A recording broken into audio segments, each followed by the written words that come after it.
സിനാൻ എന്ന മിടുക്കൻ ഈ കൊച്ചുപ്രായത്തിൽ തന്നെ അവൻ വിസ്മയിപ്പിക്കുന്ന നേട്ടങ്ങളാണ് കൈവരിക്കുന്നത്. പഠനത്തിൽ അവൻ മുന്നിലാണ്. എല്ലാ വിഷയങ്ങളിലും മികച്ച പ്രകടനം കാഴ്ചവെച്ച് അവനിപ്പോൾ ക്ലാസ്സിലെ ഒന്നാമനായിരിക്കുന്നു, ക്ലാസ് ടോപ്പർ. ഈ അംഗീകാരം, ഈ ട്രോഫി സിനാന്റെ കഠിനാധ്വാനത്തിന്റെയും സമർപ്പണത്തിന്റെയും മധുരഫലമാണ്. ഇത് അവന് കൂടുതൽ പ്രചോദനം നൽകും. ഇനിയും ഉയരങ്ങളിലേക്ക് കുതിക്കാൻ അവനൊരു ഊർജ്ജമാകും എന്നതിൽ സംശയമില്ല. സിനാൻ പഠിക്കുന്നത് മണ്ണൻകുഴിയിലുള്ള ബില്യാർഡ്സ് ഇന്റർനാഷണൽ ഇസ്ലാമിക് സ്കൂളിലാണ് എന്നതും ശ്രദ്ധേയമാണ്. അതുമാത്രമല്ല, സിനാൻ കലാപരമായ കാര്യങ്ങളിലും ഒട്ടും പിന്നിലല്ല.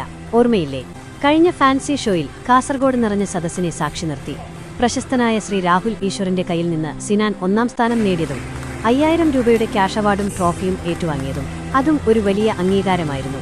ഇങ്ങനെ പല വേദികളിലും സിനാൻ സമ്മാനങ്ങൾ വാരിക്കൂട്ടുന്നത് കാണുമ്പോൾ ശരിക്കും അത്ഭുതം തോന്നുന്നു. ഈ സന്തോഷം സിനാന്റെ പ്രിയപ്പെട്ട ഉമ്മ ഹസീനയ്ക്കും ഉപ്പ അബ്ദുൽ സലാമിനും പറഞ്ഞറിയിക്കാൻ പറ്റാത്തത്ര വലുതായിരിക്കും. തങ്ങളുടെ മകന്റെ ഈ തുടർച്ചയായ വിജയങ്ങൾ അവരെ കൂടുതൽ അഭിമാനമുള്ളവരാക്കുന്നു. സിനാനെ ഓർത്ത് അവൻ പഠിക്കുന്ന മണ്ണൻകുഴിയിലെ ബില്യാർഡ്സ് ഇന്റർനാഷണൽ ഇസ്ലാമിക് സ്കൂളിലെ അധ്യാപകർക്കും കൂട്ടുകാർക്കും എല്ലാവർക്കും സന്തോഷമുണ്ടാകും. ഇവിടെ ഒരു സന്തോഷം കൂടിയുണ്ട്.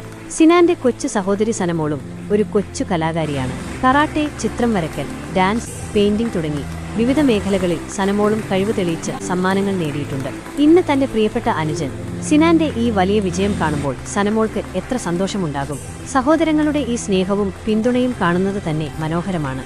രണ്ടുപേരും ഇങ്ങനെ കഴിവുകളുള്ളവരായി വളരുന്നത് അവരുടെ കുടുംബത്തിനും അവർ പഠിക്കുന്ന മണ്ണൻകുഴിയിലെ ബില്യാർഡ്സ് ഇന്റർനാഷണൽ ഇസ്ലാമിക് സ്കൂളിനും എത്ര അഭിമാനം നൽകുന്നുണ്ടാകും. സിനാന്റെ ഈ സന്തോഷത്തിൽ സനമോളുടെ ആഹ്ലാദവും ഉണ്ടാകുമെന്നത് തീർച്ചയായും മനോഹരമായൊരു ചിത്രമാണ്. ഈ കൊച്ചുമിടുക്കനും മിടുക്കിയും ഇനിയും വലിയ വലിയ നേട്ടങ്ങൾ സ്വന്തമാക്കട്ടെ എന്ന് നമുക്ക് ആശംസിക്കാം. സിനാനും സനമോളും ശരിക്കും നല്ല കുട്ടികളാണ്. അവരുടെ ഭാവിയും ശോഭനമായിരിക്കും. ഒരിക്കൽ കൂടി മക്കൾക്കും ഹസീനയ്ക്കും ചോയ്സ് എന്നറിയപ്പെടുന്ന ബന്ദിയോട് അബ്ദുസലാമിനും അഭിനന്ദനങ്ങൾ നേരുന്നു.